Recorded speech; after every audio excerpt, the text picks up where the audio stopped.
riding on your parents' coattails at work, and now you're just a slacker, right? No kids either. Why don't you just let go of my child? How on earth did someone like you manage to get married? What kind of dirty tricks did you use?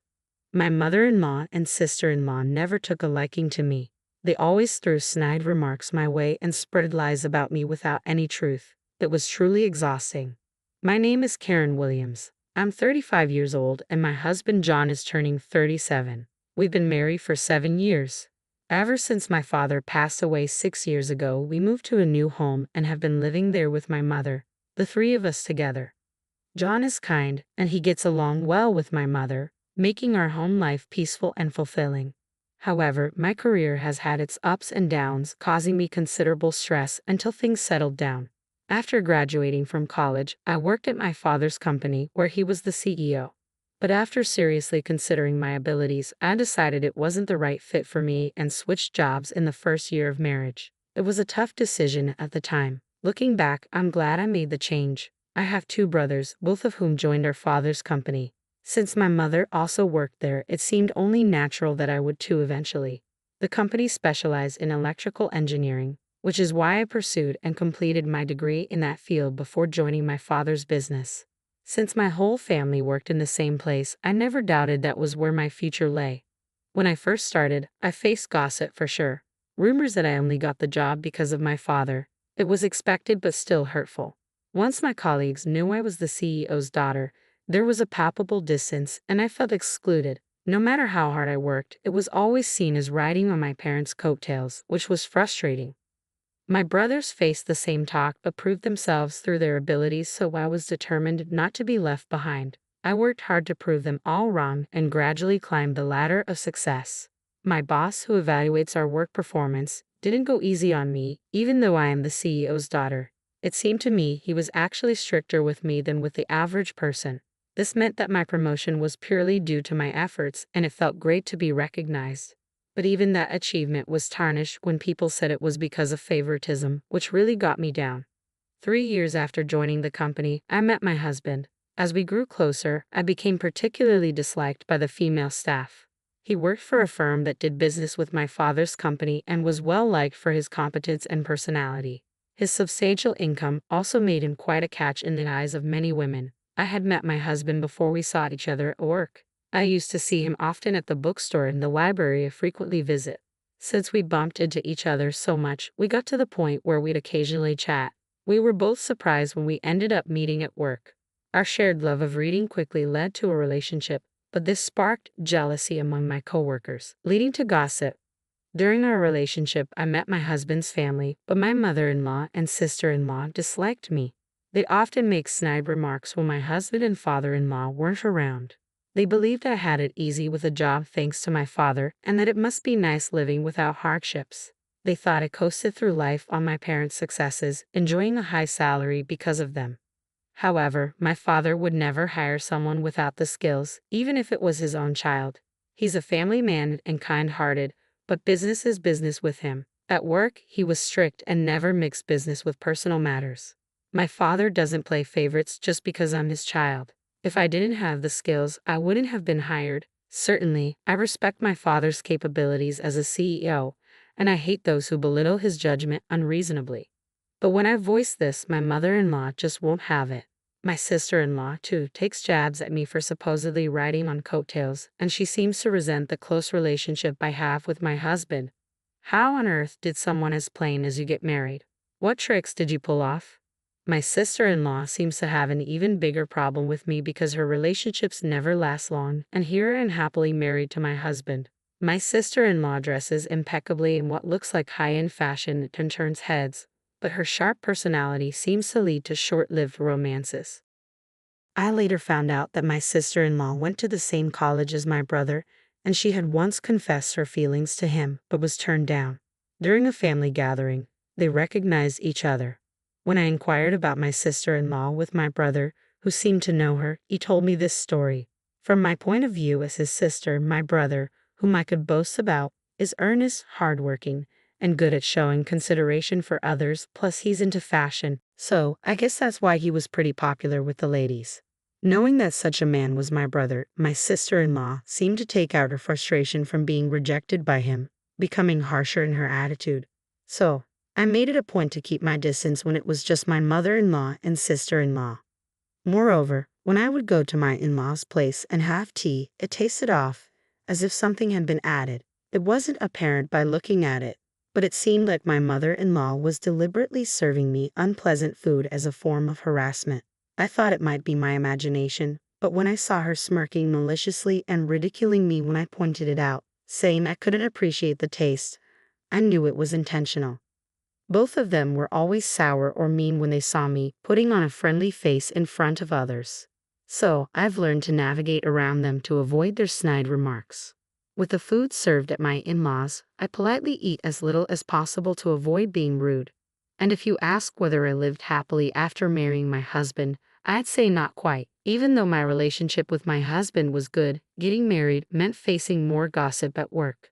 The back talk at work got worse than when we were dating, and with the ongoing harassment and sarcasm from my mother-in-law and sister-in-law, I gradually lost my spirit.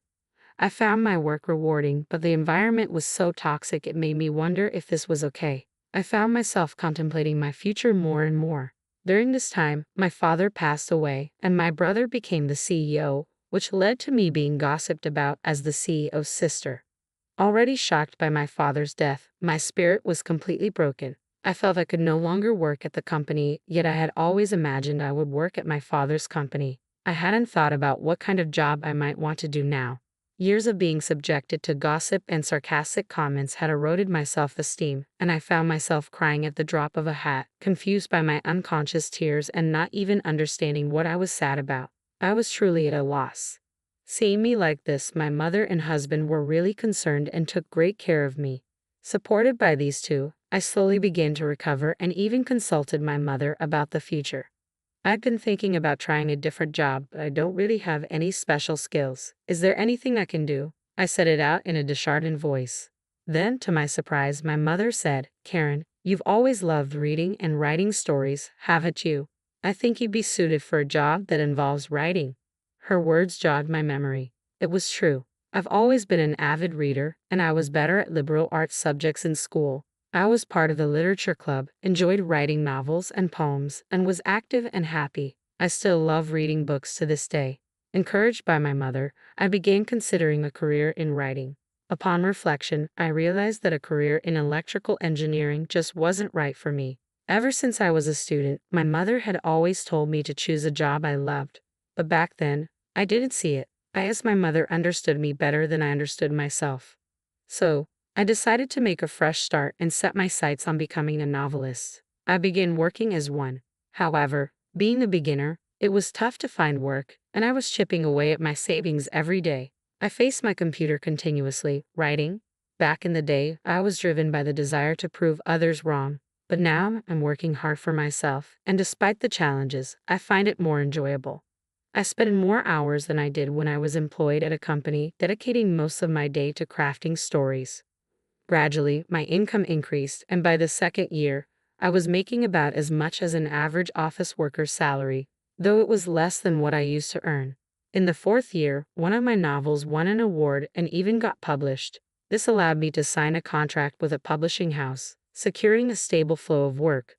By the fifth year, thanks to a hit novel, I was earning more than my husband, who has a pretty hefty salary. From then on, my work was getting adapted into comics and dramas, keeping me busy but ensuring a steady income. It's been tough getting here, but working as a novelist, I feel that my previous jobs weren't a good fit for me. But as much as being a novelist suits me, I wouldn't have gotten this far on my own. I owe a lot to the support of my mother and husband. As for my mother-in-law and sister-in-law, when they heard I became a novelist, they just assumed I wouldn't make it and started making snide remarks, suggesting I was leeching off my husband. After my father-in-law passed, their comments seemed to get even worse. Since I write almost at home, they've taken to calling me a nerd. And because our home is in a high-rise luxury condo, their jealousy makes their remarks even nastier. You're just lazing around at home, living off your husband's earnings, aren't you? Must be nice. Life's easy when you don't have to work for it. They assume my husband is the one who bought our condo and covers all our living expenses. They're convinced I don't contribute financially, especially since I switched careers to become a novelist.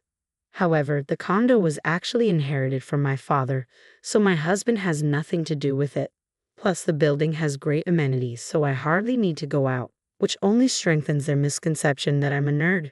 But I split the living costs with my husband, and even though I've explained this, they still believe that my husband is paying for everything. So they continue to make their comments behind his back, and I just bear it, although it's definitely stressful. They also make rude comments about how I haven't given birth to a child. This started when I turned 30, and it's just so tiresome. Now that I'm 35 and still not expecting, I'm starting to get worried myself. I was made to feel uncomfortable by these two people, and despite explaining work matters to them repeatedly, they wouldn't listen and would just insult me. So, I slyly sought advice from my mother and husband. When I was working at the company, I didn't consult anyone until I reached my breaking point. Learning from that, I decided to talk to them early on. But aside from my mother, since the two are part of my husband's family and act like decent people in front of him, I made sure to convey things to him in the gentlest terms possible. You don't have to deal with those two. I'll handle any meetings or communications with them. He knew about the period when I was emotionally unstable due to the backbiting, and out of concern, he tried to ensure I wouldn't have to see them more than necessary. Thanks to him, the occasions of being subjected to their snide remarks lessened, but there were still times when their malice got to me and brought me down. However, the thought that I have allies in my mother and husband quickly helps me bounce back. As for not being able to have children, my mother, who had me at an older age, assured me there was no need to rush. It's just not the right time yet. I had you later in my life, so there's no reason to worry. Do you think so? All right, I won't stress about it too much, and I'll just wait patiently, talking with my mother. Considering my current workload and the negativity from those two, I thought I couldn't afford to have children now. Even though I felt rushed, I decided not to worry about it as much as possible. I still got snide remarks from the two of them, but my mental state was more stable than when I was working at the company. The house my father left us was well designed and well located, so I lived peacefully with my mother and husband and felt happy. Plus, with the gym equipment and workspace in the shared facilities, I could exercise and take breaks during work, which helped me get by smoothly. However, one day, my mother, who had been working energetically, suddenly collapsed and passed away from a stroke. She had gone to work as usual that day, and I had sent her off with a smile. She had no chronic illnesses, and I thought she would live much longer, so I was stunned when I found out. By the time I got to the hospital, my mother had already passed away. I stared at her, who looked as if she had just fallen asleep, with disbelief. It didn't seem real, but as I arranged for her funeral, my feelings finally settled down, and I quietly cried. I can't believe she's gone so suddenly. She was fine just this morning. My husband, knowing how lively my mother was in the morning, cried with disbelief. He had a close and long relationship with her, so he was mourning as well. While we were sad, we prepared for the wake and funeral, and manned the reception. Seeing acquaintances come by and mourn, I realized how loved my mother was and felt consoled. My mother-in-law and sister-in-law came, and perhaps because they were with my husband, they acted somberly. But when my husband was busy with other people, they whispered to me, "With your mother gone, it's going to be tough from here on out. Since we're family, we don't need condolence money, right? Don't worry, I won't give a dime to someone who's just a gold digger."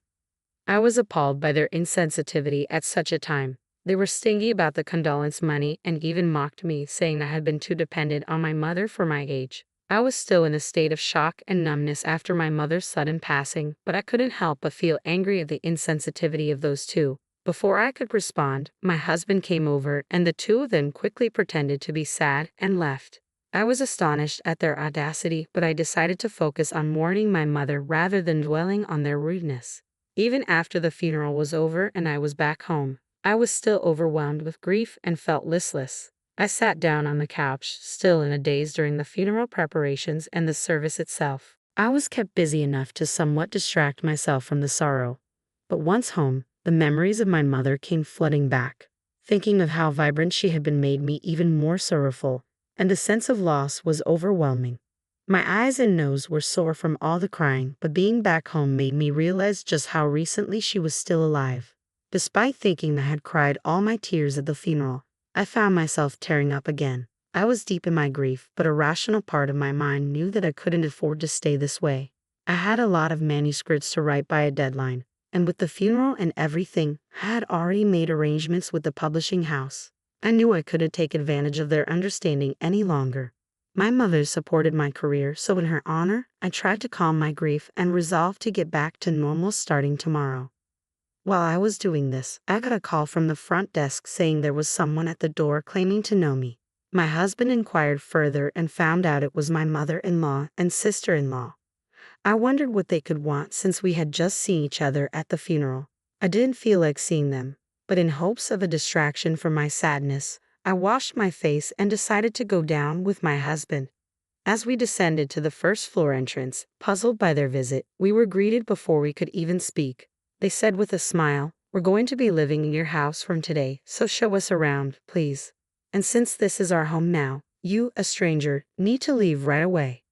We were stunned by their words, unable to comprehend as we stood there agape.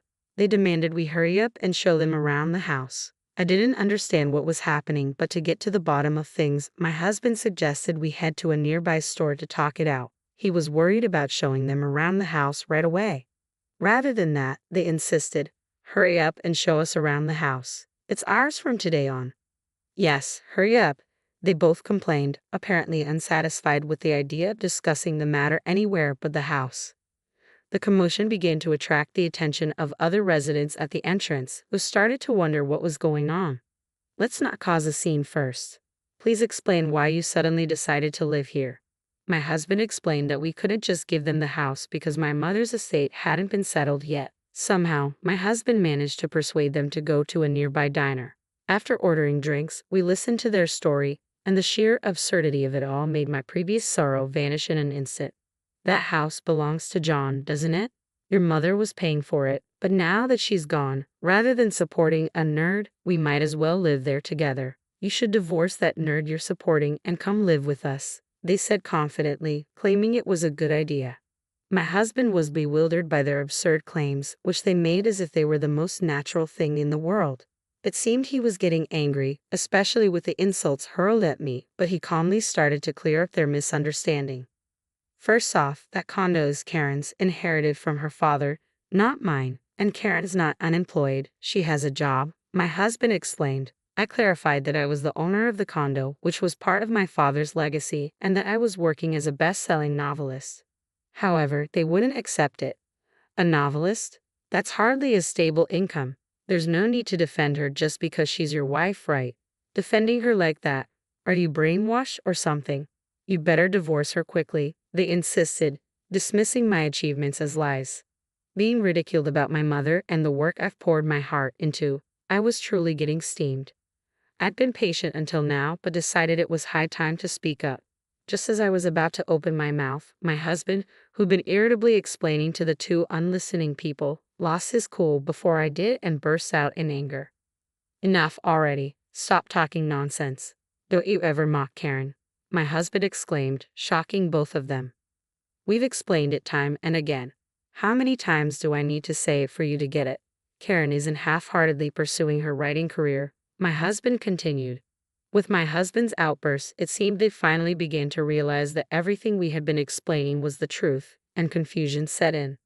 "Okay, I get it. We're sorry. Let's live together then. I've already told my friends I'm moving into the high-rise condo. It's going to be embarrassing if I don't, so let us move in," they said, still without sincere regret or apology.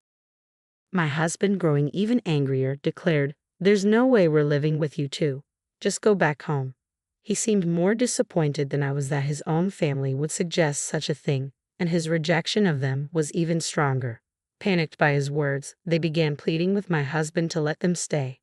"We're in a bind here. We've already sold our family home and have nowhere to live." It turned out they had sold their house without telling us, assuming they could move into ours. They were already arranging to move and hadn't even looked for another place, making wild claims out of desperation. "So it's okay for you if your family is left high and dry. Just let us stay with you," I quit my job thinking I was going to live in the condo, my sister-in-law exclaimed. Their faces turned pale as they desperately implored my husband to let them stay in our house. It seems my sister-in-law had quit her job, fully intent on leeching off my husband herself, despite constantly mocking me for being a nerd. It was just plain rude, family or not, to show up unannounced like that. From the barrage of complaints to my husband, it was obvious they pegged me as the villain, imagining themselves as the heroes saving my husband from me. They thought it'd be a great idea to show up out of the blue, convince my husband to kick me out, and then move in together, assuming he'd be thrilled about it. We'll take care of everything at home, so it's all good, right? We'd like to get a little something for doing the chores, if that's okay. They had the nerve to ask for an allowance, claiming they'd do the housework. I was utterly taken aback by their shameless attitude. I was angry at them, sure, but more than that, I began to think getting mad at them was just a waste of energy. My husband started getting even angrier with their audacious behavior.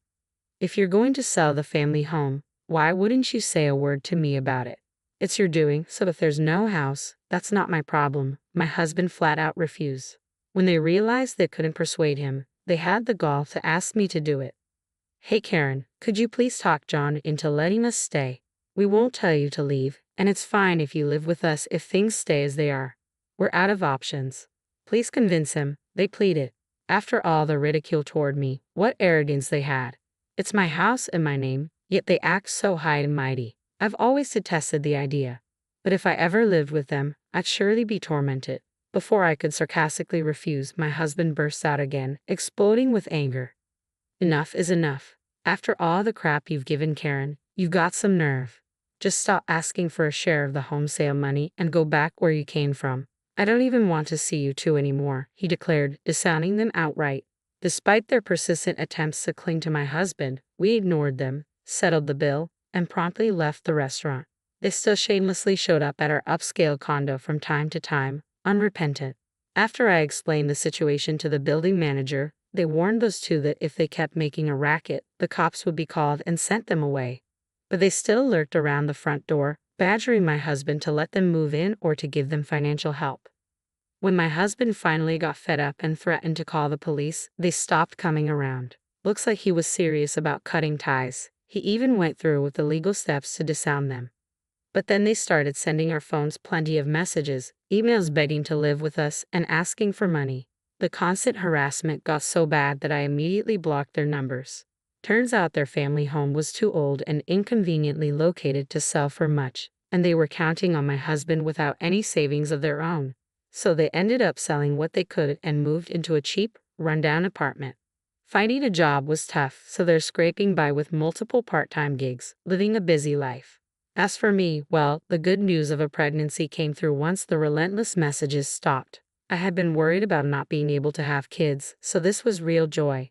With this happy news of pregnancy, I finally felt a glimmer of hope after a long time. I'm determined to be the kind of mother my child can always feel safe with, just like my mother.